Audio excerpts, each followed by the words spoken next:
भाजपा प्रदेश अध्यक्ष और बिलासपुर सांसद अरुण साव ने राजनीतिक और सामाजिक विषयों पर खुलकर अपनी बात रखी। स्वदेश न्यूज के सहयोगी और जनधारा मल्टीमीडिया के सीईओ सौरभ मिश्रा से उन्होंने खास बातचीत की।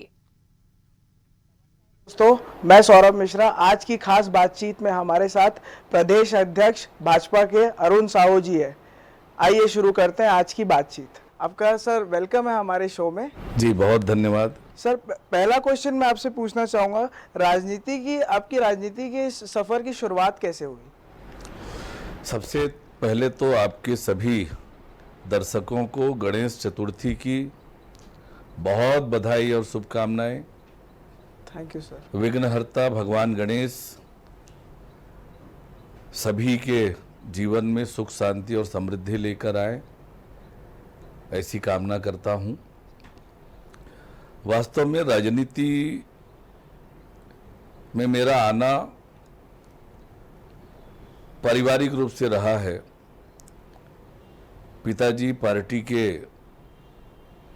लंबे समय तक मंडल अध्यक्ष रहे, विभिन्न दायित्वों में रहे और इसलिए बाल्यकाल से संघ की शाखाओं में जाना और फिर बाद में अखिल भारतीय विद्यार्थी परिषद में जी। काम किया जी। और जब पढ़ाई पूरी हो गई तो भारतीय जनता युवा मोर्चा में काम किया। इस प्रकार से मेरे राजनीतिक जीवन की शुरुआत हुई। जी सर, सांसद बनने के साथ साथ अब आपके पास प्रदेश अध्यक्ष की भी जिम्मेदारी आ गई है, तो आप उसको कैसे देखते हैं? मैं एक बहुत ही साधारण और छोटा कार्यकर्ता हूं।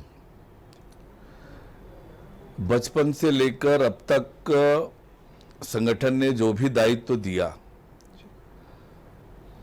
उस दायित्व को पूरी ईमानदारी के साथ, परिश्रम के साथ, परिश्रम का पराकाष्ठा करके उस दायित्व को निभाने का जी। प्रयास हमेशा किया है। और आज पार्टी नेतृत्व ने मुझे प्रदेश अध्यक्ष की जिम्मेदारी दी है। जी। निश्चित रूप से एक छोटे कार्यकर्ता के ऊपर एक बड़ा भरोसा जी। पार्टी नेतृत्व ने किया है। मैं परिश्रम की पराकाष्ठा करूंगा और भारतीय जनता पार्टी के सभी नेताओं को, सभी कार्यकर्ताओं को साथ लेकर काम करूंगा। और जिस प्रकार से आज छत्तीसगढ़ की परिस्थितियां हैं, जी। उन परिस्थितियों में पार्टी को यशस्वी बनाना। जी। 2023 में भारतीय जनता पार्टी की सरकार बने छत्तीसगढ़ में, जी।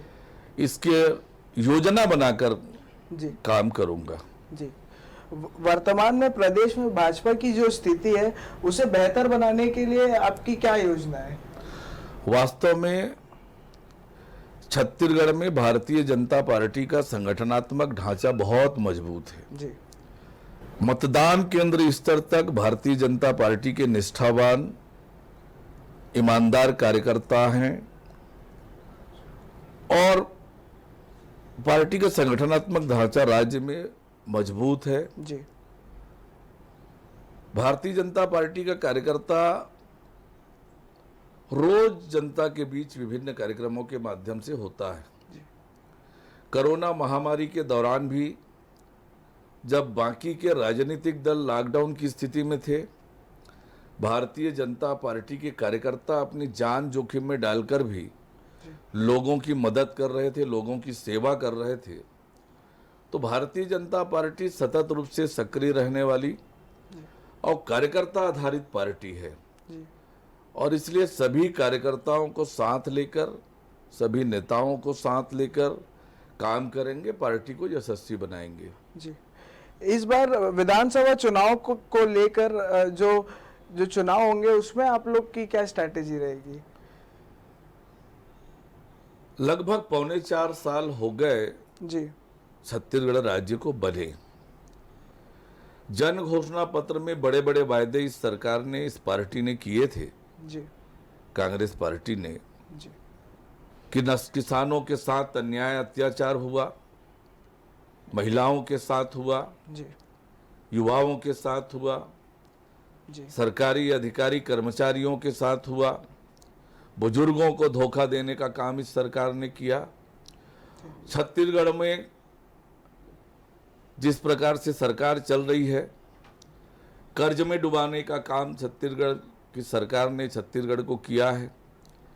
आज छत्तीसगढ़ अपराध का गढ़ बन गया है, माफिया सिर चढ़कर बोल रहे हैं और इसलिए छत्तीसगढ़ की जनता इस सरकार से छुटकारा चाहती है। छत्तीसगढ़ की जनता जल्दी से जल्दी इस सरकार से छुटकारा चाहती है और भारतीय जनता पार्टी छत्तीसगढ़ की जनता की आवाज बनेगी।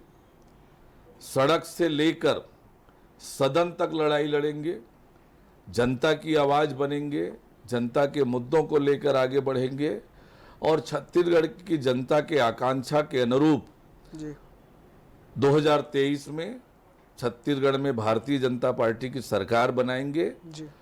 राज्य की कांग्रेस सरकार ने, भूपेश बघेल जी की सरकार ने, आज पूरे प्रदेश में विकास के काम ठप हैं, अपराध का गढ़ बन गया है और उससे छत्तीसगढ़ की जनता मुक्ति चाहती है। हमें जनता की आकांक्षाओं के अनुरूप काम करेंगे और 2023 में कमल खिलाएंगे। विधानसभा चुनाव में किसानों की समस्या एक बहुत बड़ा मुद्दा है, उसको लेकर क्या कहना है आपका? 15 साल में जब भारतीय जनता पार्टी की सरकार थी, किसान खुशहाल थे।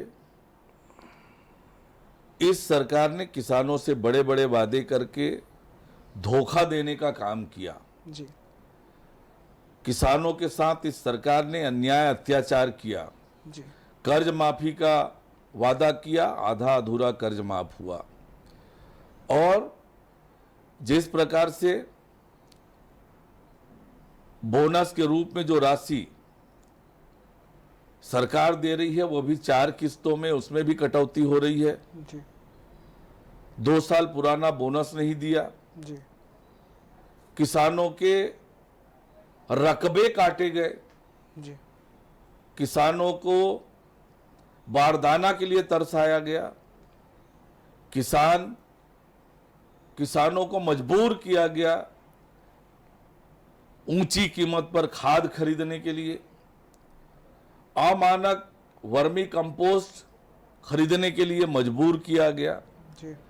इससे छत्तीसगढ़ के किसानों में आक्रोश है, अन्याय है, अत्याचार इस सरकार कर रही है, धोखा देने का काम किसानों को किया है और इसलिए छत्तीसगढ़ के किसानों में नाराजगी है, आक्रोश है और छत्तीसगढ़ के किसान जिस प्रकार से 15 साल की हमारी सरकार में हमने किसानों के लिए काम किया, केंद्र में माननीय नरेंद्र मोदी जी के नेतृत्व में भारतीय जनता पार्टी की सरकार ने किसानों के हित में जो निर्णय लिए, काम किए, तो निश्चित रूप से किसानों का समर्थन भारतीय जनता पार्टी को मिलेगा।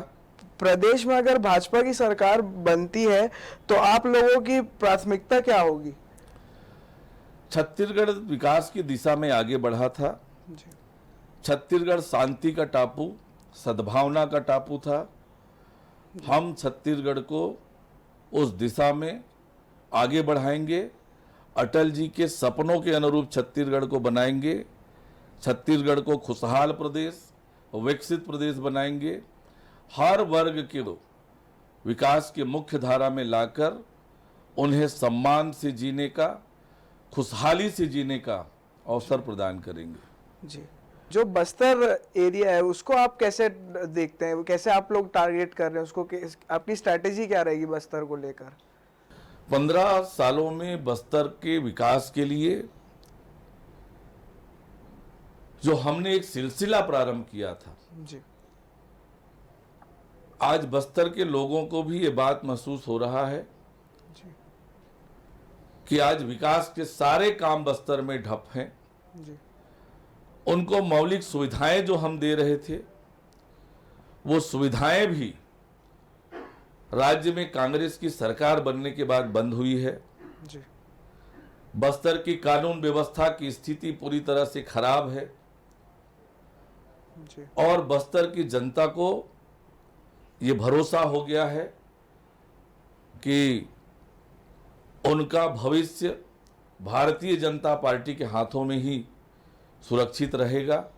बस्तर का विकास केवल भारतीय जनता पार्टी कर सकती है और इसलिए बस्तर के आदिवासी भाई भी जी भारतीय जनता पार्टी के समर्थन में आएंगे, भारतीय जनता पार्टी को आशीर्वाद देंगे जी और न केवल बस्तर, पूरे छत्तीसगढ़ के लोग भारतीय जनता पार्टी को अपना आशीर्वाद देंगे और छत्तीसगढ़ में भारतीय जनता पार्टी की सरकार बनेगी। छत्तीसगढ़ एक बार फिर से विकास की ओर आगे बढ़ेगा, खुशहाली की ओर आगे बढ़ेगा, जी।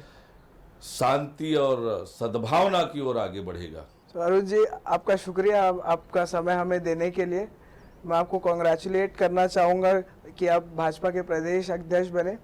आपका बहुत धन्यवाद। एक बार जी। फिर से आपके सभी दर्शकों को जी गणेश चतुर्थी की बहुत बधाई और शुभकामनाएं देता हूं। जी।